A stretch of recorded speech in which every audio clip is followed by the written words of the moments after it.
বন্ধুরা, এখন আমি আছি আদানি মেন গেটের সামনে। এটাকে 24 নম্বরও গেট বলে। আর এখান থেকে মুন্দ্রা পোর্ট হচ্ছে 9 কিলোমিটার, আর আদানি পাওয়ার প্ল্যান্ট হচ্ছে 21 কিলোমিটার, আর আমাদের সাইড হচ্ছে এখান থেকে 26 কিলোমিটার। আর আমি এখানে 1 ঘন্টা ধরে বসে আছি। আমি গেট পাস পেয়ে গেছি, কিন্তু এই যে কার্ডটা আছে সেটা পাঞ্চিং হচ্ছে না। কেননা এখনও পর্যন্ত এর অ্যাক্সেস আমি পাইনি। যতক্ষণ না ওখান থেকে মেল অ্যাপ্রুভ হবে না, ততক্ষণ না অ্যাক্সেস আমি পাবো না। দেখা যাক আমার এই কার্ডটা অ্যাক্সেসের জন্য কতক্ষণ পর অ্যাপ্রুভ হয়। ততক্ষণ আমি এখানেই বসে থাকবো। ভালোই আছি, উইদাউট এনি টেনশন। সাইডে যাওয়া মানেই টেনশন, কিছু না কিছু।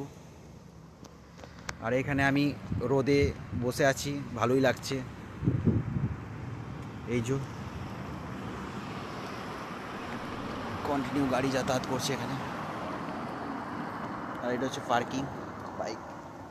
এখান থেকে বাইক অ্যালাউ করে না।